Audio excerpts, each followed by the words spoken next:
ഈ വെള്ളാപ്പള്ളിയെല്ലാം വിശ്വസിച്ച് എന്തെങ്കിലും കാര്യത്തിന് ഇറങ്ങി പുറപ്പെടുന്നവരെ വേണം പറയാൻ. അതായത് സർക്കാരിൻ്റെ അയ്യപ്പ സംഗമത്തിൽ നമ്മൾ കണ്ടതാണ്, പിണറായിയേക്കാളും മുന്നിൽ നിന്ന് നയിച്ചത് വെള്ളാപ്പള്ളിയായിരുന്നു. സർക്കാരിനും ദേവസ്വം ബോർഡിനും ഇല്ലാത്ത തലവേദനയാണ് ആ സംഗമത്തിൽ വെള്ളാപ്പള്ളി നടേശനുണ്ടായിരുന്നത്.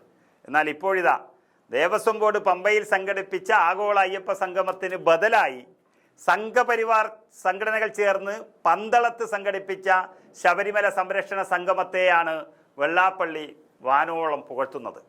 സർക്കാരിൻ്റെ പരിപാടി ഒന്നുമല്ല എന്നുള്ള രീതിയിൽ തന്നെയാണ് സംഘപരിവാർ സംഘടനയുടെ ഈ സംഗമത്തെ പുകഴ്ത്തിക്കൊണ്ട് അദ്ദേഹം പറയുന്നത്.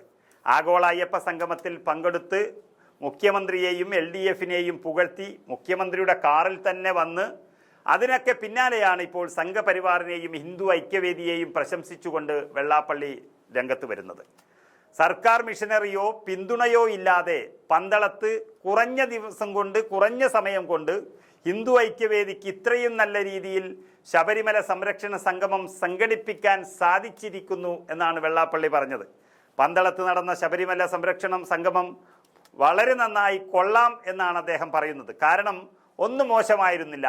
ഹിന്ദു ഐക്യവേദി കേരളത്തിൽ വേരില്ലാത്ത സംഘടനയല്ലെന്നും കുറഞ്ഞ സമയം കൊണ്ട് നല്ല ഒരു സമ്മേളനം സംഘടിപ്പിച്ചത് വലിയ കാര്യം തന്നെയാണ് എന്നാണ് വെള്ളാപ്പള്ളി അവർക്കുള്ള പുകഴ്ത്തലോടുകൂടി പറയുന്നത്. ഒരുപാട് നാളത്തെ തയ്യാറെടുപ്പൊന്നും ഉണ്ടായിരുന്നില്ല എന്നുള്ളത് വളരെ വ്യക്തമായി വെള്ളാപ്പള്ളി പറയുകയും ചെയ്തിരിക്കുന്നു. അതിനർത്ഥം ഒരുപാട് നാളത്തെ തയ്യാറെടുപ്പൊക്കെ നടത്തി പിണറായി സർക്കാർ നടത്തിയ പരിപാടി അത് 8 നിലയിൽ പൊട്ടി എന്നുള്ളതിൻ്റെ സൂചനയാണ് വെള്ളാപ്പള്ളി നടേശൻ നൽകുന്നത്. സംഘപരിവാറിന് ശക്തമായ സംഘടനയുണ്ട് എന്നും RSS BJP അടക്കമുള്ള എല്ലാവരും അതിൻ്റെ പിറകിലുണ്ട് എന്നും വളരെ അഗവത്തോടെ പറയുകയാണ് വെള്ളാപ്പള്ളി നടേശൻ. അവർ പന്തളം കൊട്ടാരത്തിന് സമീപം നടത്തിയ പരിപാടിയിൽ ആൾക്കൂട്ടം പന്തൽ മുഴുവൻ നിറഞ്ഞു കവിഞ്ഞിരുന്നു എന്നാണ് സർട്ടിഫിക്കറ്റ് നൽകുന്നത് വെള്ളാപ്പള്ളി.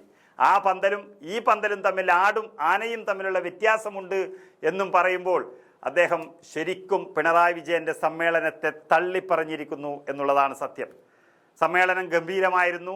സർക്കാർ മിഷനറിയൊന്നുമില്ലാതെ ഹിന്ദു ഐക്യവേദിക്ക് ഇത്രയും ആളുകളെ സമ്മേളിപ്പിക്കാൻ സാധിച്ചു എങ്കിൽ ആ പരിപാടി വിജയിച്ചു എന്ന് തന്നെ പറയാം എന്നാണ് വെള്ളാപ്പള്ളി പറയുന്നത്. നമുക്കറിയാം, മുൻ കേന്ദ്രമന്ത്രി V മുരളീധരൻ അടക്കമുള്ള BJP നേതാക്കൾ ഇന്ന് വെള്ളാപ്പള്ളിയുടെ വീട്ടിൽ പോയിരുന്നു.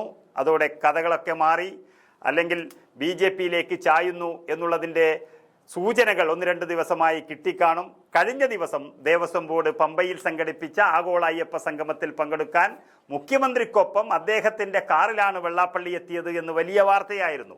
സംഗമത്തിൻ്റെ ഉദ്ഘാടന ചടങ്ങിന് ശേഷം മാധ്യമങ്ങളോട് സംസാരിക്കവേ പിണറായി വിജയനെ തനിക്കേറെ ഇഷ്ടമാണെന്നും പിണറായി അയ്യപ്പ ഭക്തനാണെന്നും ഒക്കെ വെള്ളാപ്പള്ളി പറയുന്നത് നമ്മൾ കേട്ടു. അദ്ദേഹവും മുമ്പ് പൊക്കിക്കൊണ്ട് നടന്നിട്ടുണ്ട്. അടുത്ത തവണ പിണറായി തന്നെ മുഖ്യമന്ത്രിയാകും എന്ന് വളരെ വ്യക്തമായി പറഞ്ഞ ഒരാളാണ്. ഇന്ന് അതല്ല നല്ല പരിപാടി, RSS നടത്തിയതാണ് നല്ലത് എന്ന് പറയുമ്പോൾ എത്രയും പെട്ടെന്ന് കാലുമാറാനും കാലുവാരാനും അറിയുന്ന ഒരാളായി ഒന്നിൻ്റെ ഭാഗമായി മാറുന്നു എന്നുള്ളത് വരെ സംശയം തോന്നിപ്പോകും. വേറെ ആരെ മുഖ്യമന്ത്രിയാക്കിയിട്ട് കാര്യമില്ല എന്ന് പറഞ്ഞ വെള്ളാപ്പള്ളി ഇന്ന് BJPക്കും അല്ലെങ്കിൽ RSSനും പിന്തുണ നൽകുന്നതാണ് കണ്ടത്. ഇടതുപക്ഷത്ത് മുഖ്യമന്ത്രിയാകാൻ യോഗ്യന്മാരുണ്ടായിരിക്കാം, പക്ഷേ കൊണ്ടു നടക്കാനുള്ള നേതൃഗുണം പിണറായിക്ക് മാത്രമാണുള്ളത്. എല്ലാത്തിനെയും മെരുക്കിക്കൊണ്ടു പോകാനുള്ള ശക്തി പിണറായിക്കുള്ളതുപോലെ മറ്റാർക്കുമില്ല എന്നുള്ള പറഞ്ഞ വെള്ളാപ്പള്ളി നടേശൻ ഇന്ന് അങ്ങനെ ഒരു പരിപാടി പിണറായി നടത്തിയത് നന്നായിരുന്നില്ല എന്നുള്ളത് ഒരു സൂചന നൽകുകയായിരുന്നു. അപ്പുറത്ത് UDFൽ തമ്മിലടിയാണെന്നും അവർ അപ്രസക്തമായി കൊണ്ടിരിക്കുകയാണെന്നും ആദർശത്തിന് വേണ്ടി നിരീശ്വരത്വം പറയുന്നുണ്ടെങ്കിലും അയ്യപ്പനെ കാണാൻ വരുന്നവരിൽ 90% കമ്മ്യൂണിസ്റ്റുകാരാണ് എന്നാണ് വെള്ളാപ്പള്ളി പറഞ്ഞത്. പണ്ട് ഏതാണ്ടൊക്കെ പറഞ്ഞിട്ടുണ്ടെങ്കിലും പിണറായി വിജയൻ തന്നെ 2 തവണ വന്നു. ഭക്തനല്ലെങ്കിൽ അദ്ദേഹത്തിന് ഇവിടെ വരാൻ സാധിക്കുമോ? ഇവർക്കൊക്കെ മനസ്സിൽ ഭക്തിയുണ്ട്, അയ്യപ്പനെ അദ്ദേഹം ഹൃദയം കൊണ്ട് സ്വീകരിച്ചില്ലേ എന്ന് വെള്ളാപ്പള്ളി പറഞ്ഞത് ഇപ്പോൾ തോന്നുന്നു അത് പിണറായി വിജയനെ പരിഹസിച്ചതാണോ എന്നും സംശയമുണ്ട്.